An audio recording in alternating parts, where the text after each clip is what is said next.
everyone, I hope you're all doing so well. So today we've got such an exciting interview planned with my lovely friend Drew. Hello. So Drew has just recently been in the local newspaper about all the work him and his salon is doing to be more sustainable. So we're going to talk to him about that.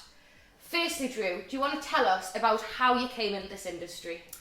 Yes, well, I've been in the industry, and this is going to give my age away here, for over 18 years. You're only 2 when you started the industry, Drew. Thank you very much, thank you very much.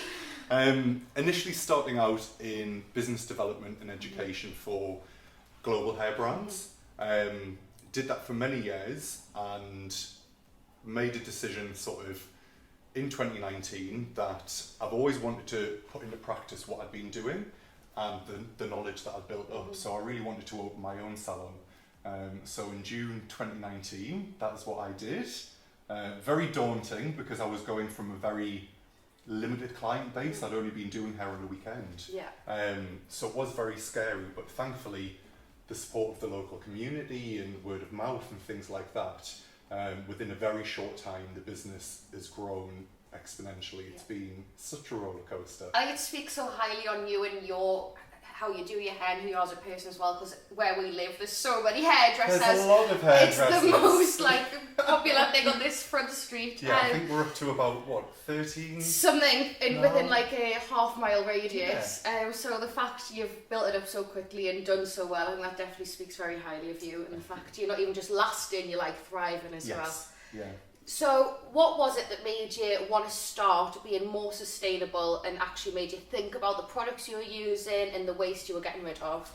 I think initially, sort of having worked with global brands, my initial thought was about the whole cruelty-free sort of aspect of what I was using. So there's a lot of brands that can't market that they are cruelty-free because of the countries and markets that they operate with. So that was step one, is having a look at colour brands that I use, sort of product lines that I use. And that really led me down a path of then having a look at whether my products were vegan or not, whether packaging was recycled or not. So it was just sort of an evolving process. Yeah. So it led me to have a look at my business. I always wanted to create something unique and not work with your big corporate brands that everyone does. So it was really sourcing more niche and bespoke brands and partners that I can work with who share my ethos. Yeah. So sustainability has become part of that. And I've made huge changes, sort of all my colour lines vegan, all my, as I say, products are made from recycled packaging. Again, 98% of them are vegan as well. And then again, sort of going forward, it's having a look at me personally, how I'm running the business and what I can make more sustainable. One of the things that I loved about the journey was, and you'll know you've had hair extensions, yes. is that the brand that I work with for hair extensions launched an amazing scheme where normally you take out old hair extensions, they get discarded, put in the bin. Yeah. Whereas now she works with partnering with a program where I send off the old hair extensions and they get made into ocean mats to help clean the oceans and things like that. Yeah. And it's those tiny little things, me sending off some hair extensions free of charge because they pay the packaging, makes such a huge difference. You don't even think about things like hair extensions causing like an issue to the environment, but everything does just add up, doesn't it? And them little changes, if we all made them little changes, how much of a bigger global impact would have. So, recently you were in our local newspaper, the Hexham Courant, and I was so excited for you. I was like, there's my friend Drew. So how did that come about? It was fantastic. I was reached out to by one of their journalists and they'd seen that I was trying to do things very differently in the whole vegan thing with my colour line, but also I was sort of very grateful to be selected to partner with a brand new product line called 9 Yards. It's a luxury Swedish brand that has only been in the UK for around about 7 weeks now. Oh my goodness. And I was selected to be a partner salon and the only salon in the Northeast to have the brand. So it's just been little things like that that I think piqued their interest, and They do a sort of a highlighting trader article in the newspaper, and I was thankful enough to sort of have him reach out and do that. Yeah, that's brilliant for local businesses that they're spotlighting them as well on a weekly basis. That's so good. So, do you want to tell us about the brands you're using and why they're special, and where we can find out more information about these brands and how you found out about them? Yeah. Just the whole 9 yards. Yeah, so whole 9 yards. That wasn't even that was such a good play of words, I didn't even think that. So we had 9 yards. It's through a company called Salon Business Solutions, and I used to work with the co-founders. So we had a conversation during lockdown, and again they want to do a distribution business for hairdressers that operate very differently. So it's not just about the product. They're the ones who work with a firm who do recycling for salon waste. They have access to legal advice, HR advice, computer systems, anything that you would need for a business, they have access to. And again, they share my ethos of wanting to work with more unique brands. So 9 yards is, I say, luxury Swedish brand, came to the UK. I saw the packaging and I was like, I love this. Yes. Again, had a Zoom call with the founder of that. And again, their products completely shared my vision and what I want to achieve in the salon. So that's 9 yards. And then we have Insight, which is my alternative retail line. Again, Insight focus fully on sustainability. They cruelty-free, vegan-friendly, everything. So the labels and the tubes are derived from sugarcane. All of the bottles are recycled plastic. And again, I just sort of thought it's great because it's really what I'm wanting to achieve. The main plus point about this brand that I absolutely adore is it's affordable. And normally, as soon as you look at some larger brands that is their company ethos, you've got a price point of £20 to £40 per product, which to me is extortionate. So Insight is great because the average price point per product is between £10 to £15. So again, it's very budget friendly for the salon as well. That is what I wanted to ask you about as well, because it is, if people put sustainable on the packaging, normally they do whack the price right up. So I wanted to ask, as a business, how it is feasible if it's working out on a market perspective, so the fact you have got a budget friendly brand that's also sustainable too is absolutely fantastic. That's what I wanted to achieve. I wanted a brand that performed well, looked pretty, smelled beautiful, but the prices were affordable to my clients.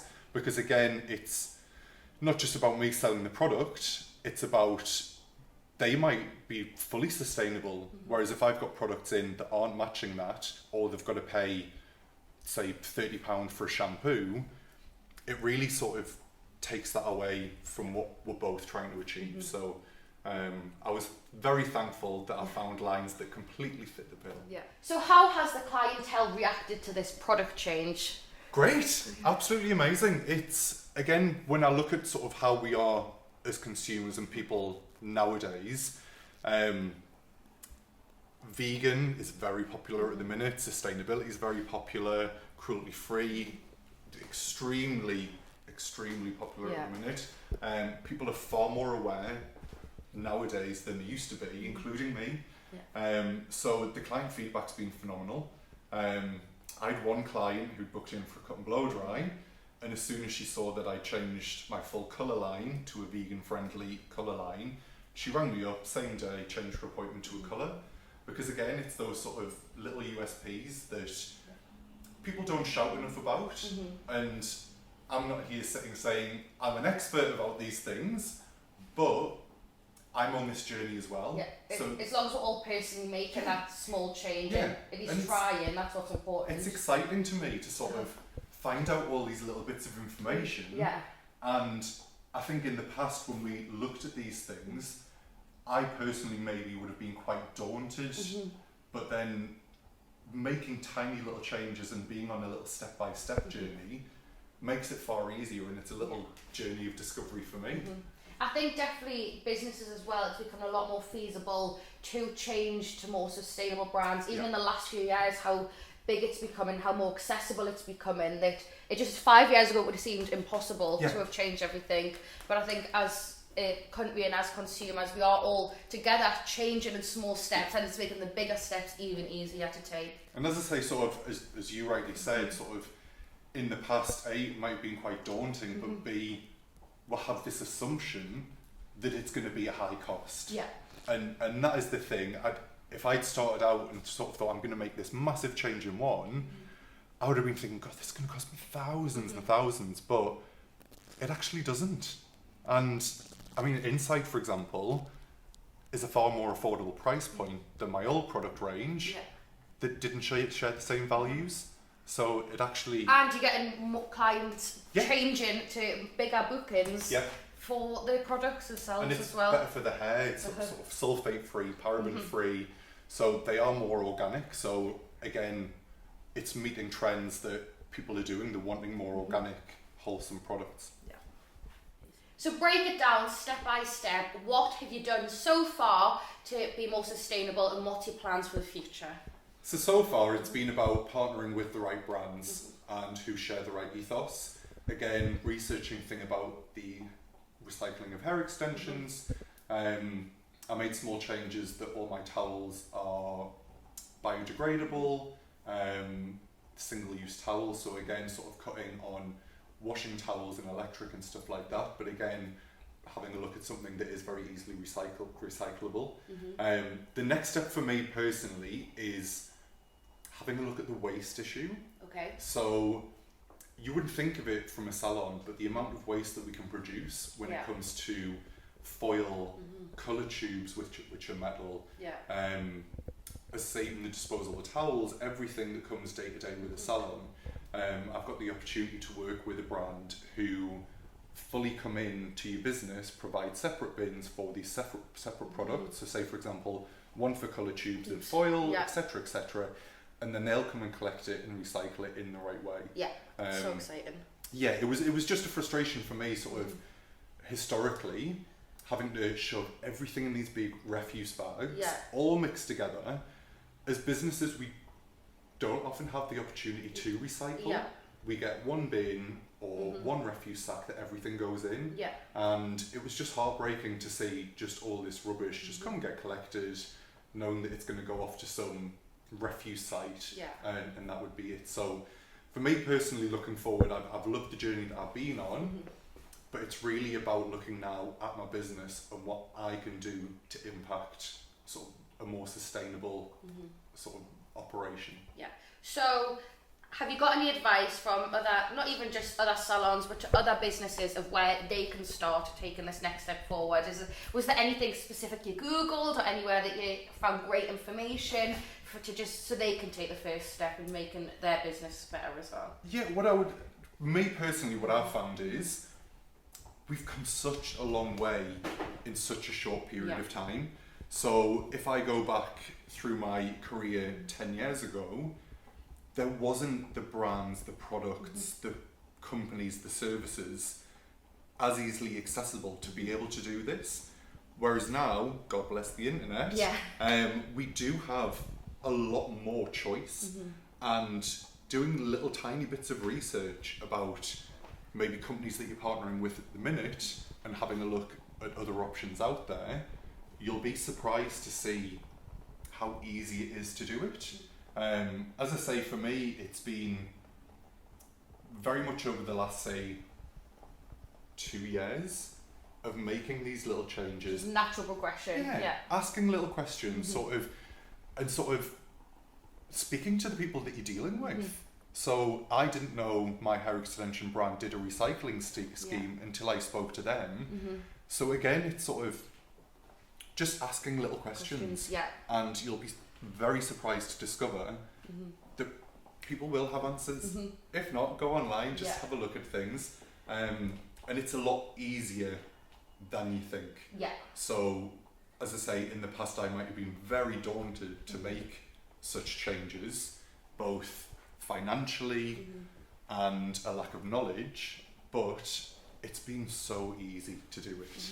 And as I say, I'm not saying I'm the best or perfect or anything like that, but I am on a process trying to make small change. Yes. Well, that's amazing. Thank you so much for watching, and thank you so much to Drew for lending some of your time. As always, whatever platform you're watching this on, make sure to like, subscribe, comment, share. We just appreciate all the love, and I'll make sure to have all of Drew's social medias tagged below. So any questions you want to go over and ask him, I'm sure he's more than welcome for you to go shoot him a message. Bye, lovelies.